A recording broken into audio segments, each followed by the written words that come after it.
एका रस्वदीर्घ इतकं सुद्धा जाता आलं नाही. तो अवतार मात्र 7वा. आणि भक्ताचं संरक्षण करण्यासाठी आणि दुष्टाचा संहार करण्यासाठी 8व्या अवतारात 19 पाप केलीत महाराज. इतका मुक्त अवतार विठाला.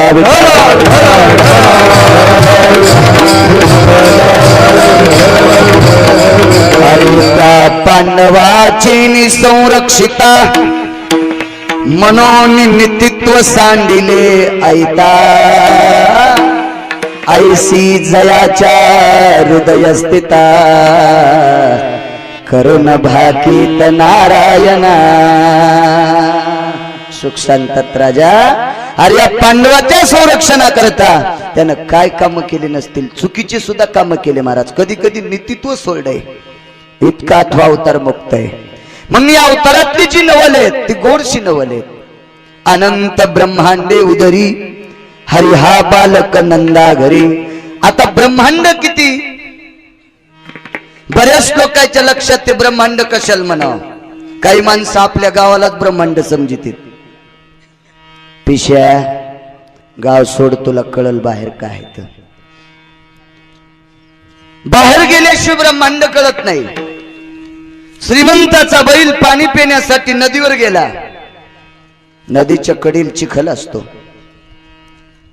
आणि त्या चिखलात बैलाचा पाय रुतला. बैलाचा पाय चिखलात रुतल्याच्या नंतर पाय उपसून घेतला. पण बैलाच्या पायाचा जो खड्डा झाला त्या खड्ड्यामध्ये एका बेंडकीने उडी हाणली. बेंडकी कळती बेंडकी. आणि ती बेंडकी त्याच्यात जनली. येली त्याच्यात येली. 3-2-4 पिले दिले. ते पिल्ले आपल्या आईला विचारायचं आई ब्रह्मांड म्हणजे काय. ती म्हणली आपलं घर म्हणजे विश्व आहे. याच्या व्यतिरिक्त ब्रह्मांड काहीच नाही. आता पिलं माय कशी खोटं बोलन म्हणून ते होकार देत होते. पण पोळा आला. पोळा कळतो ना पोळा बैलाचा सण. आणि या पोळ्याच्या दिवशी श्रीमंत माणसाचे बैल नदीवर घाला आणले आणि बैलाच्या गळ्यात घाट्या घुंगर होते.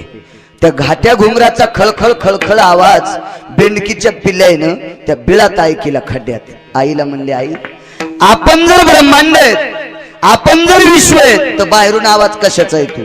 ती आई म्हणली आपलाच आवाज आहे. येडपट आहेत का काय. पण लेकर कसे ऐकतील. त्यानं टुंदीशी उडी हाणली आणि काठावर आले. काठावर आल्याबरोबर पटकन खाली गेले. माईला सांगितलं मा तू वेडीस. तू आपल्या घराला ब्रह्मांड म्हणतीस. मी असा जीव पाहिलाय की त्याचा पायच आपल्या घरात बसत नाही. कवा कळालं बेंडकीच्या पिल्याला वरी आल्याच्या नंतर. मला वाटतं आपण सुद्धा बेंडकीच्या पिलायसारखं राहू नये. विठाला विठाला.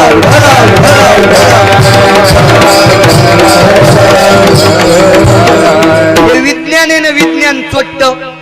हे विज्ञान पुस्तकातलं ज्ञान कमिणारे चोट्टे हे ब्रह्मांड धरण्याचा प्रयत्न करते पागल. अजून त्याच्या हाताला शेपूट पण नाही लागली ब्रह्मांडाची शेपूट. आणि ज्या दिवशी विज्ञानाच्या हातात ब्रह्मांडाची शेपूट येईल त्या दिवशी टाळ मृदंग पकवत नदीत टाकावं लागतील. त्याला किंमतच राहणार नाही वरच्याला. विठाला विठाला.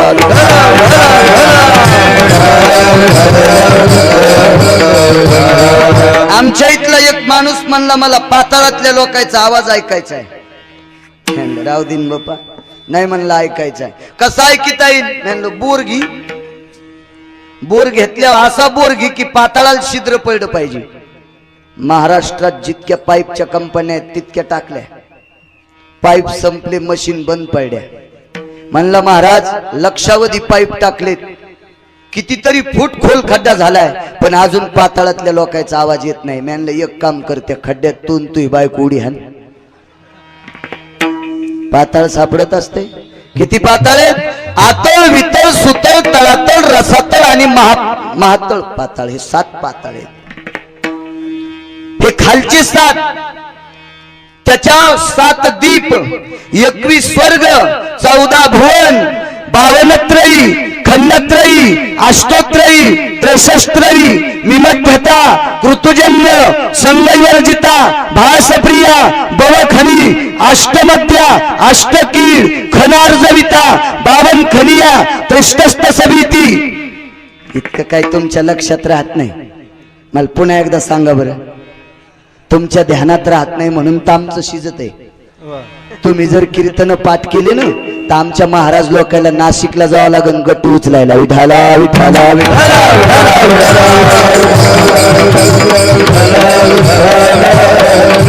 म्हणून मी देवाला एकच म्हणतो, बाबा समोर बसलेल्या लोकांनी जाधव साहेब कीर्तन ऐका, पण कीर्तन झालं की ते चोर पंक्चर व्हा. तुका म्हणे काय तर तू बाप. विठाला विठाला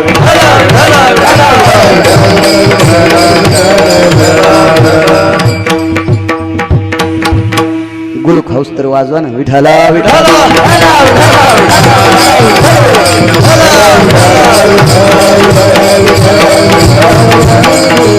खालचंही टोक कळालं नाही.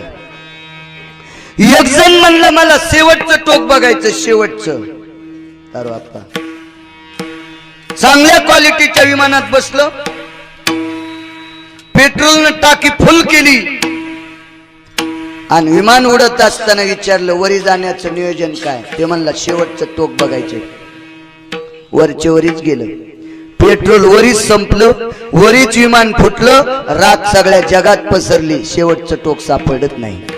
मी ब्रह्मांडाची एक खणी सांगायलो फक्त. खालचंही कळालं नाही, वरचंही कळालं नाही. आमच्या इथला एक जण म्हणला शेवटचं टोक बघायचंय, देशाचं पूर्ण विश्वाचं शेवटचं टोक, ही लांबी रुंदी. मी म्हणलं कसं गाव संद्रे तात्या.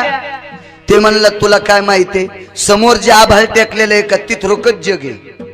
मी म्हणलं माझ्या काळामध्ये 95ला मराठी मला आम्हाला एक शिक्षक होते, ते सांगायचे जिथं आकाश टेकलेलं दिसतंय त्याला क्षितिज म्हणतात. क्षितिज. पूर्वीच्या काळातले मास्तर हुशार होते. माझ्यासोबत लिपणे सर आजही आहेत. आताच्या मास्तरायचं कोणाला मला चेष्टा नाही करायची, पण पूर्वीच्या काळातला अभ्यास लय गोड होता महाराज. काय कविता शिकवल्या जायच्या. शर आला तो धावून आला काळ, इहळला श्रावण बाळ, हे आई गे दीर्घ फोडणी हाक, हो पडला जाऊनी झोक, हे राजाच्या ऐकुनी श्रवणावानी, हृदयाचे झाले पाणी. गोड कविता त्या काळातल्या. आता पप्पा माझ्या मम्मीचे, मम्मी माझ्या पप्पाची, लेकर कोण्या भूताचे. असल्या कविता शाळेत काय अभ्यास होणार आहे महाराज. आकाश टेकलेलं दिसतंय त्याला क्षितिज बनतात, क्षितिज. पण ते ऐकत नव्हतं आमच्या इथलं तात्या. त्यान 15 भाकरी बांधल्या, 9 कांदे, कॅटली भरवरण, भाकरीचं गोठुडं डोक्यावर घेतलं आणि आकाशाचं शेवटचं टोक बघू लागलं. आमच्या गावाच्या बाजूला सावंगी नावाचं गाव आहे, माळ आहे. त्याला वाटलं इथं आकाश असेल. त्या माळावर गेल्यावर आभाळ निर्वाडीच्या माळावर, निर्वाडीच्या माळावर गेल्यावर आभाळ चिचोलीच्या माळावर, चिचोलीच्या माळावर गेल्यावर आभाळ ढगेबोच्या माळावर. फिरत फिरत फिरत भाकरी तशाच वाळून गेल्या डोसक्यावर. आणि चिचोलीच्या माळाच्या पलीकडे एक वढा होता, पावसाळा दिवस, आणि त्या वढ्याच्या कडीला एक महामूद खा शेळ्या चाळीत होतं. त्याचं नाव महामूद खा. ते शेळ्या सांभाळीत होतो. आमच्या इथल्या तात्यानी चाललंय आकाशाचं शेवटचं टोक कधी सापडल. ते तापलेलं होतं. ते म्हणलं तू मेले हो, पागलीस का काय रे म्हणला. आकाशाचं शेवटचं टोक सापडत असतंय का. सागराची खोली अजून कोणाला कळाली नाही, त्या बाकीचे ब्रह्मांड कळत असतात का. याला ब्रह्मांडाची खनत्रय म्हणतात. सप्तद्वीप आहेत, पलवंगद्वीप, शाल्वद्वीप, कौचद्वीप. आपण ज्या द्वीपात राहतो त्याला जम्बूद्वीप म्हणतात. मी रात्री तुम्हाला प्रमाण सांगितलं. मग असे 7 द्वीप आहेत, 21 स्वर्ग 14 भुवन, खालचे 7 पाताळ. अजून एका गोष्टीचा अजून थांग पत्ता लागत नाही. याला ब्रह्मांड म्हणतात. आणि हे ब्रह्मांड ज्याच्या पोटात आहे तो नंदाच्या घरी खेळायला आहे. नवल केवडे केवडे, नवल केवडे केवडे, नवल केवडे केवडे, नवल केवडे केवडे. कान बाजे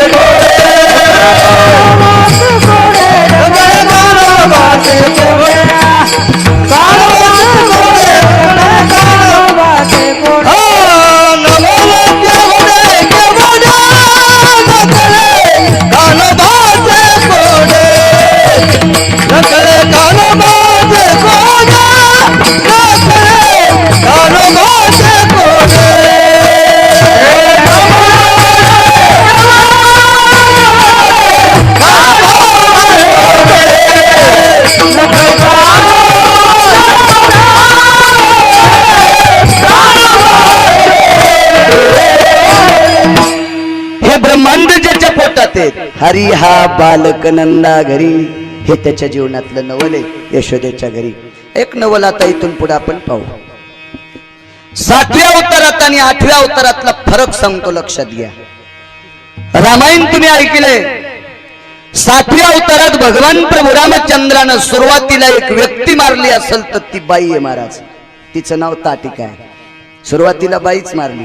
आणि 8व्या अवतारात कृष्ण परमात्म्याने बाईच मारली, तिचं नाव आहे पुतना. दोन्ही अवतारात बायाच मारल्या का नाही. आणि बाया एरीच मारायलाच पाहिजे. लय दाड हे तो, लय दाड. माणसं सांगत नाहीत म्हणून बरे, नाही तर इतक्या दाड बायका, इतक्या दाड, जित्त्या फुका जित्त्या. नित्त मला नाही म्हणा. मी आमच्या तिकडच्या सांगायलो, तिकडे गेल्यावर तुम्हाला फुकायचं, दुसरे आणू तरी कुठून. एक नवीन लग्न झाल्याला मला म्हणलं, बाबाजी संसारात बायको फार छान असती. मी म्हणलं बस रे छटाक्या, कशाला सांगायला तू बायकोचं वर्णन. लय दाड असत्यात, लय दाड. बायको कौरक प्रेम करती सांग का तुम्हाला. मी सांगितलं ना ते दिवशी औरंगाबाद मध्ये, बायका लग्न झाल्यावर वर्ष 1.5 वर्ष लय जीव लावतात. बाबा तुमच्या बऱ्या आहेत कणी, जरा गुटगुटीत दिसायला. टाइमची टाइमला जेवायला देत असन म्हातारी, गुटगुटीत आहे. 2 वर्ष जीव लावती बघा बायको. पोहे करू का, शिरा करायचा, चहा देऊ, कॉफी करू, दूध देऊ. आणि एक कट्ट झालं हे बाहेरून आलं की जेवायला दिसनक तुम्हाला. बब्याला पाजायले ना, तुम्हाला कळत बी नाही. लेकरू रडायला लागले, हातान घ्यावा ना. ते म्हणलं बापरे, 2 वर्ष काय जीव लाईत होती. आणि एक कट्ट झालं की अर्धा तुकडाच पडला, तुकडाच. 50% प्रेम तुटलं, 50%. याच्या पलीकडची फजिती सांगू का तुम्ही, ऐकताल का. याच्यानंतर त्या पोराला जर पोरग झालं ना बाबा, 50% प्रेम बाई पोरावर प्रेम करतील, 50% नातवावर करती. म्हाताऱ्याच्या कुत्र्याच्या भाकरी संगच. पान कशा कळाल्या हसत्यात. काही चुडसन तर डसू तुमच्या जिबीला रे. विठाला विठाला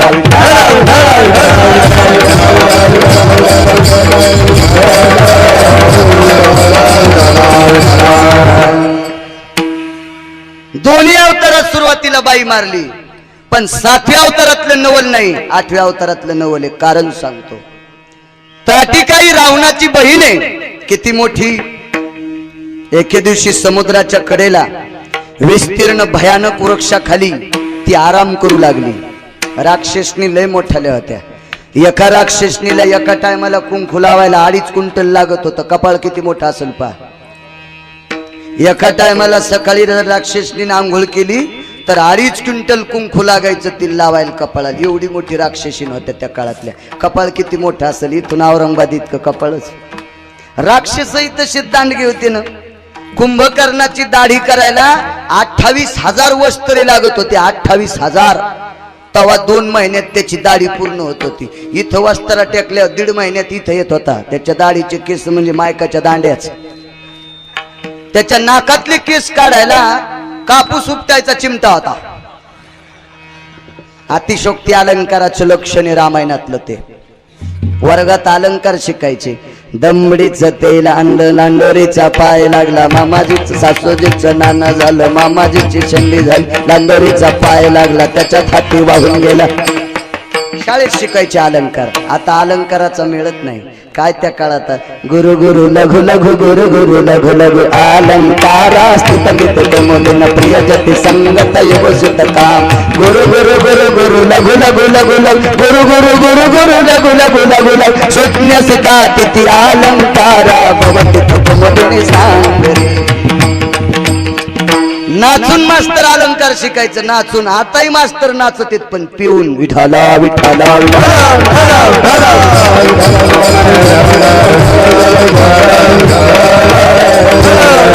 अलंकार होता तो अलंकार. असो, ही ताटिका एके दिवशी झोपली आणि कुंभार मामा माती आणायला समुद्राच्या कडेला गेलं. कशाला माती आणत होतं ते, गाडगे तयार करायचे होते. सक्रातीला यायला गाडगे लागतात ना वांद्याला. एकाच दिवशी कपाळाला कुखू, त्याच्यानंतर 12 महिने नुसत्या टिकल्या. कुखाचा पत्ताच नाही. असो, येईल कशाला सांगा आमच्या घरची मी म्हणलं कुखुला होतं ती म्हणली तुम्ही बी पॅन्ट घाला ना.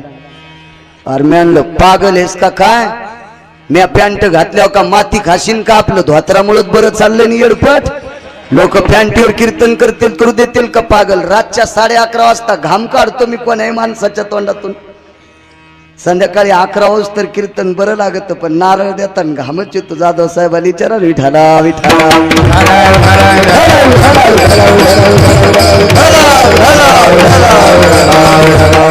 तरी सध्या काही लय घाम नाही, सध्या ॲडव्हर्टाईजच सुरू आहे तुमच्याकडे. विठाला विठाला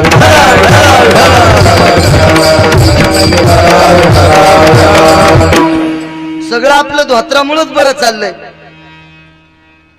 पण तेथील राग काऊन आला माहितीये का, आम्ही एके दिवशी शेलूल गेलो तर घरी येताना आपलं नदीतून घरी चाललो, दोन्ही गावाच्या मधात करपरा नदी. आवाज एक बाई धुणं धुत होती, आम्ही 2 जण निघालो तिथून. त्या बाईनं थांबिला आमच्या घरच्याला, दोघी बोलत बोलत मी आपला पुढं होतो. दोघींनी एकुणेकीचे गाव माहेर गिर चट विचारलं. नेमकंच लग्न झालं आमचं 2-3 महिन्यापूर्वी, पण मला धोतर होतं. ती संगची बाई म्हणली, बाई पुढचे तुमचे सासरे आहेत का काय धोत्रामुळं. तेव्हापासून आमच्या घरच्याला इच्छुट असला म्हणली कीर्तनात काही घाली जा पण घरी आल्यावर पॅन्ट घाली जा. म्हणलं पागल आहेस का काय रे, कुठं सांगावं यायला कुंखाचं, आमचेच बाजार इचकलीत. असो झोपलेली रावणाची बहीण कुंभार माती आणण्यासाठी 1,500 गाढव घेऊन गेलं. गाढ व्हायला लय नाद असतो लोळायचा.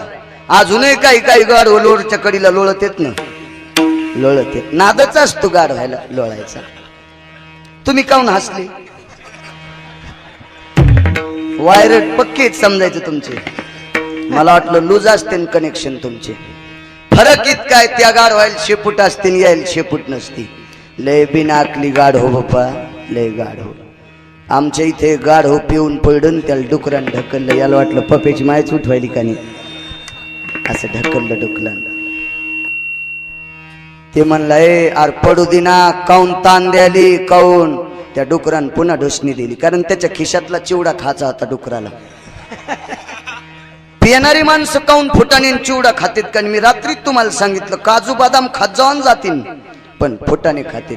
त्या डुकरान ढोसणी दिली आणि याला राग आला. म्हणला तुला किती बऱ्या सांगितलं रे मला आराम करू दे म्हणून, तू काम करणं. याला वाटलं बायकोच उठवायली का नाही. असा हात फिरल्या डुकराची शेपूट हातात आली. म्हणला पप्याची माय पहिल्यापासून येणी बुचुडा बांधित होती, येणी कवापासून घालायली. म्हणजे डुकराच्या शेपटीला बायकोची येणी म्हणतं. इतकी हलकट हे गाढ हो का, सुधरतीन तर सुधर रे. हे खरे गाढव आहे. एक गाढव लोळलं तिच्या अंगावर, ती एका अंगाडावर झाली. 700 गाढव तिच्या अंगाखाली मेले. बाई किती मोठी असेल पा, मी नवल सांगायला 2 अवतारातला फरक. तिच्या कपाळावर 50 गाढव चरत होते. कपाळ किती मोठा असेल पा. खरडोनी खादलिया ललाट जाना, मनोनी खरा विधाना नामतिशी. या ताटिकेचं कपाळ खरडून खाल्लं म्हणून गाढवाला खरं अशा प्रकारचं नाव प्राप्त झालं. रामायणकार सांगतात,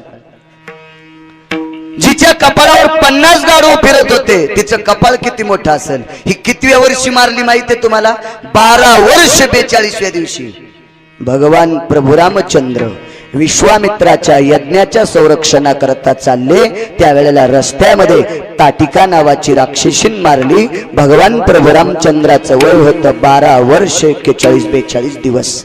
आता 12 वर्षाच्या लेकरानं एक बाई मारणं काही नवल नाही, पण ताटिकेपेक्षा पुतना 36 पटीनं मोठी होती. ती अमावस्येच्या दिवशी मारली. देव किती दिवसाचा सांगू तुम्हाला, भगवान कृष्ण परमात्मा जन्मले अष्टमीला, नवमी, दशमी, एकादशी, द्वादशी, त्रयोदशी, चतुर्दशी, अमावस्या. 7.5 दिवसाचा देव. भगवान कृष्ण परमात्म्याचं वय होतं 7.5 दिवस, फक्त 7.5 दिवस. आणि 7.5 दिवसाच्या पोराने ताटिकेपेक्षा 36 पटीनं असणारी पुतना शोषून मारली. हे 8व्या अवतारातलं नवले. नवल केवडे केवडे नवल केवडे केवडे केवडे केवडे नवल केवडे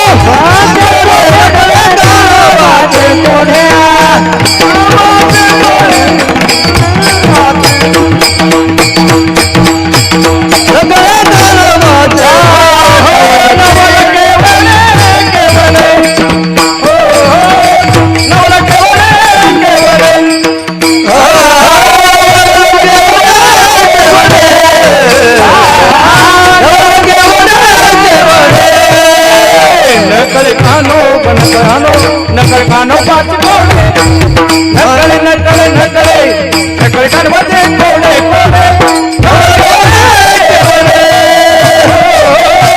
नवल केवळ केवळ नकल खानवाज नकल खानवाज नकल खानवाज कोडे नकल खानवाज नकल खानवाज नकल खानवाज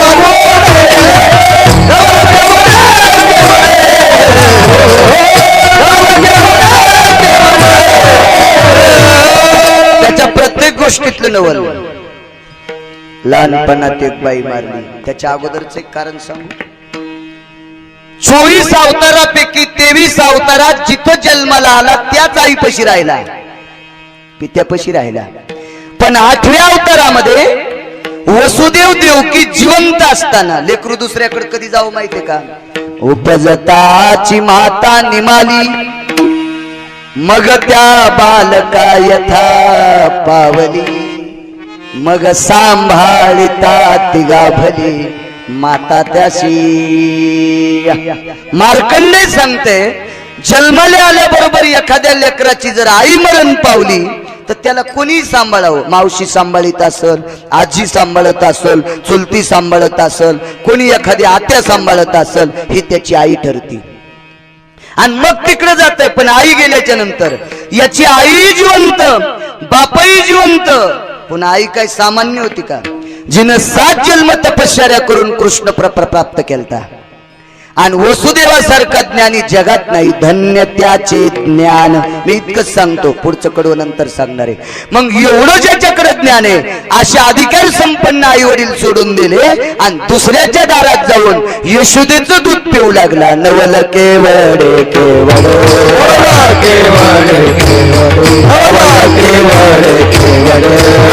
केवड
जन्माला आल्यावरची नवल.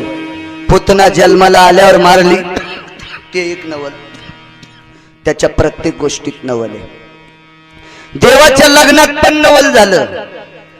रुक्मिणी शिशुपालाला दिली, त्याला चटका द्यायला आणि यानंच आणली, पत्ता नाही लागू द्याला. एक सुंदरशा ठिकाणी लग्न आखलं देवाचं.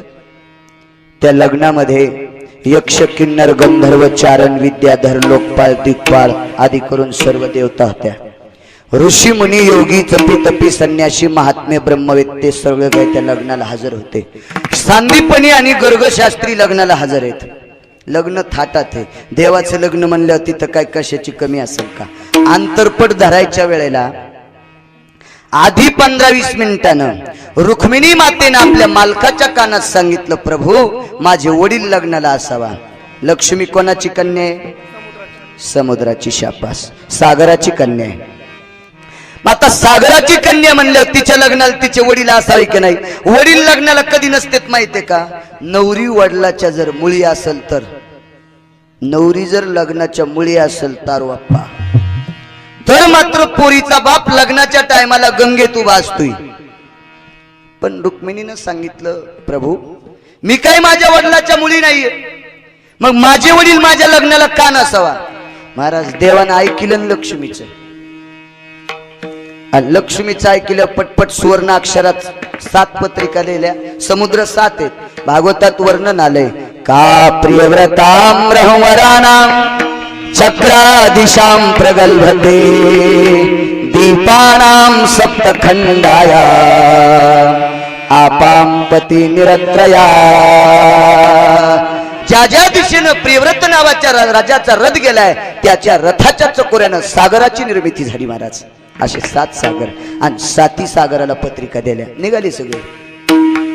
समुद्र निघत असताना ढान ढान ढान ढान ढान ढान आवाज चालला होता समुद्राचा. गडाल गडाल सागर वाजत होता.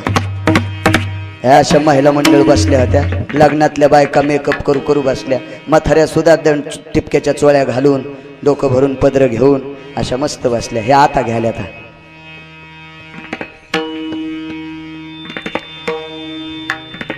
बरेच काही वराडी होते. तांब्यात इस्तू टाकून टोप्याच्या घड्या मोडणारे इस्ताऱ्या करून लग्नात लय थाट असतो कोणाला बी. माझ्या लग्नात एक म्हातारी म्हणली, मला लग्नाला यायचं. मी म्हणलं तू भागवताला येत नाहीस, रामायणाला येत नाही, कीर्तनाला येत नाही, आणि गंगूबाई तू लग्नाला कशाला यायचं? अरे मला कोणीच नेत नाही, तू या लग्नाला तर नेन. मी नेली ट्रॅक्टरात टाकून. तिला एकटील ट्रॅक्टर केलं आणि म्हणलं बस आदळून आदळून मोकळी फटके. लग्न संध्याकाळचं होतं. म्हणली मला नाहाचंय. लग्नात काऊन नाहतात तुम्ही? तुम्हाला वा झाल्या तर नदीत बसावून महिनाक्स. हिवाळ्याच्या गावात नाहत असते का? पुन्हा पाय धुवायला लावतात. पाय धुवायला यायचे पाय भरले तर 2-3 महिने गंगात सोडावा असे. पण हिवाळ्याच्या गावात काऊन धुवायचे पाय? काऊन नाद असेल तेच त्यालाच माहित. ती म्हातारी म्हणली, अरे महाराज मला तुझ्या लग्नात नाहाचंय. मी तिकडच्या पाहुण्याला सांगितलं, हिला नाहू घाला. त्याने कढईवर पाणी तापिलं, उपसू उपसू नाहू घातली. नाहल्यावर तिला चांगली नाटी दिली नेसायला. नाटी कळ तिनं लुगडं चोळी दिली घालायला. आणि मला म्हणली तेल एक या गावात लावायला. मी म्हणलं आता बिन तेलाचं थोडंच राहते ते गाव. नवरदेवाकडे मी 20 रुपये, त्या सोकोण्याकडे 20 रुपये दिले, आणि त्यानं पॅराशूटची बाटली आणली प्लॅस्टिकची तेलाची. त्या बाटलीला छिद्र केलं, म्हातारीच्या हातात शिशी दिली. त्या डंगरीन भोकाडवरी केलं, बोड खाली केलं. घंटाक्षी बाटली पिळीत होती आणि रिकामी झाल्या माझ्या नाकावर फेकली. याच्यात तेल आहे का? म्हणलं डंगरे सारा मांडव भिजला पण तुला भोकाड नाही कळालं. आणि यायला पण लग्नात या वाटत. लय लग्नात थाट बाप्पा, आती थाट लग्नात. लग्नात इतकी लोक फुगीर असतात, त्या फुगीरपणाला सीमात नाही. नवरदेव संघची करवली तर इतकी चोर असती. ती जाताना रिकामी सुटकेस नेतीन, येताना भरून आणती. करवली कळती नवरदेव संघची ती चोट्टी. रिकामी सुटकेस नेतीन, खोबऱ्यास तेलाची बाटली, त्याच्यात शॅम्पूचं डबकं, त्याच्यात नवी टावल, त्याच्यात साबणाचं खोकं, त्याच्यात अंधार पडल्यावर घर सारवायचा पोत्रा पण त्याच्यातच. तिला काय कळत सारा चोरायचा धंदा. आणि नवरदेवा संघच्याला काय म्हणतात? लांडगा. शाबास. ते लांडग तर इतकं विचित्र असतंय. तुमच्याकडे नवरदेव हळदीला जातो की नाही? आता नाही जात, आता पिवळाच चाललाय समज. पहिला जात होता ना. पहिला जायचा त्यावेळेला त्या नवरदेवा संघ लांडग असायचं. ते लांडग ते खिडकीच्या तोंडाला, आणि नवरदेव गेर पशी दारावर पशी गेर घासू घासू मेला. त्या लांडग्याचा थाट. तिथं गेल्या गेल्या वाटतं हेच नवरदेव आहे का काय लांडगात. पण लांडग्याचे 7-8 झालेले असते, बायको एकच असते. इतका तो लांडगाई चित्र. त्या लांडग्याला गेल्या गेल्या गुटक्याच्या पुड्या, ब्रिस्टलचं पाकिट, मळल्याला गुटखा, गुटक्याच्या पुड्या, लय थाट त्याचा भलता. आंघोळीला शाबीत टावेल, साबण, त्याला नकोनी फळलेली पाहिजे. घरी कशान थुत्तरपोशी तर काय माहित, पण तिथं 100-150ची टावेल. त्याचा लय थाट असतो. पंकवरक साडे होस तर एकदा बामणान नवरदेव नवरीची गाठ मारली की शोकाने गेला. ते नवरदेव त्याला मोजितच नाही. तिकून येताना लांडग्याच्या जागेवर नवरदेव बसतो, आणि नवरदेवाच्या जागेवर कॅबिन मध्ये नवरी बसती, आणि लांडगा ट्रॅक्टरच्या फालक्याला लटकते रे नाही. लय लांडग्याची फजिती तिकून येतात. म्हणून कधीच नवरदेवाचा लांडगा होऊन जायचं नाही. गण्या विठाला विठाला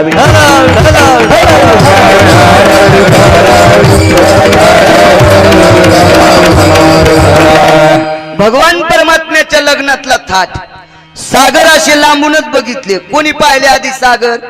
बँडवाले कुठं असतात मंडपाच्या बाहेर, ते वाजत ते कोटन गिटन, त्या टोप्यान गिप्यान, ते ढोलन गिलन फुलदेशी पेलेले, ते तिकडच थांबलेले होते. ते बामणाचा शेवटचा शेवट ऐकतात, वाजंत्री सावधान, दडाल दडाल दडाल दडाल दडाल असं ते तिकडच लांब उभे होते. आणि त्या बँडवाल्यानं आधी समुद्र पाहिले. त्याच्यातलं एक पळतच आलं, ते पिपाणी वाजिनार, आणि एका म्हातारीने म्हणलं, ए कुठे बसलीस लगन लावायला? पायन मागून समुद्र आला. इन तिला तिनं तिला तिनं तिला करता करता चट बायका पळून गेले. तुम्हाला जी गोष्ट लवकर गावात कळवायची का ती यायला सांगायची, वाऱ्यापेक्षा लवकर जाते.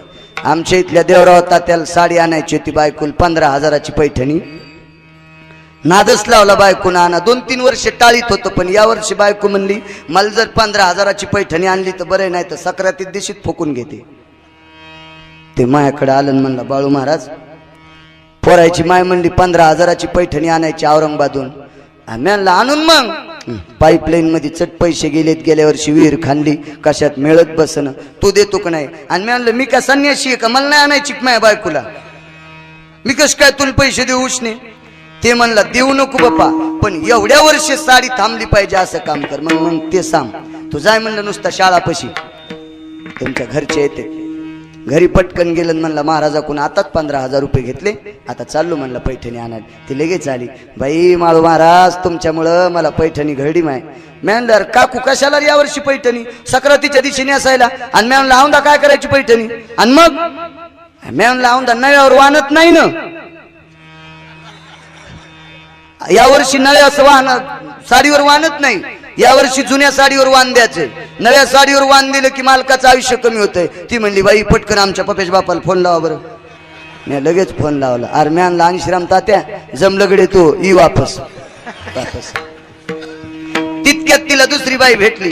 कुठे गेलतीस? माया बाळू महाराजांना आम्हाला साडी आणायला पैसे उसने दिले, पण औंदा नव्यावर वाहन नाही. म्हणली, मग बी दाशाचा बाप गेलाय मंठ्याला. तिने लगेच फोन लावला, दाशाचा बाप कुठे? ते म्हणला, मी दुकानात. इकडेच होता, अलीकडे गावातच. औंदा नका साडी आणू. ते जमलं, अख्ख्या गावात कळालं, नव्या साखरात नाही, नव्या साखरात नाही. मी मंगरुळला भागवत आलो होतो, घरी गेलो, जाताना आपली साडी घेऊन गेलो. आता मोठेपणाने घरच्या साडी नेली. म्हणलं, तुला साडी आणली कशाला? आणि म्हणलं, कशाला साडी नाही नेसायची तर काय नुसती? औंदा कशाला? आणि म्हणलं, काय झालं? औंदा नव्या साखरात नाही ना. मग माझ्या लक्षात आलं, आपणच पेरलं होते. एका झपक्यात गावात कळत होते, यायच्याकडून कळत. बघा, लय हुशार जात, पोटात थांबतच नाही काय. मागच्या बाईने पुढचीला सांगितलं, अगं पळा.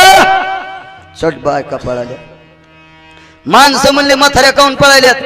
अरे समुद्र आलेत, पळा. चट वराड पळून गेलं. राहिले सांदीपनी गर्गशास्त्री. सागर तिथं दिसल्याबरोबर गर्गशास्त्री सांदीपन म्हणले, देवा तू लगन. मंडप आलं तर लटपट लटपटच करू लागलं. म्हणलं, आपला मंडप काय आता राहत नाही, समुद्र आला म्हणल्यावर काय करा. देवानं सांदीपनीला सांगितलं, गर्गशास्त्री तुम्ही तरी लग्न लावा. तुला जर समुद्र बोलवायचे होते तर आम्हाला आणलंच कशाला? ते बी खरंच आहे. देवानं रुक्मिणीला सांगितलं, रुक्मिणी तुझ्या बापाला म्हण मंडपाच्या बाहेर उभं राहून लग्न लावा. ती म्हणली, माझा बाप काय मनानं आले नाही, तुम्ही पत्रिका दिली. माझ्या वडिलाला तुम्ही पत्रिका दिली आणि पत्रिका दिल्याच्या नंतर आले, ते काय मनानं आले नाहीत. आणि लग्नाला आलेल्या माणसाला बसायला टाकीत असते, भोईला नसते. सप्त्यात कुठेही बसतील बाबा माणसं, पण लग्नात तसे बसत नाहीत, कारण लय फुगीर जात लग्नात, लय फुगीर आती. माझ्या वडिलाला जागा पाहिजे, जागा. देवानं सांगितलं, लक्ष्मी थांबव ना तिकडं.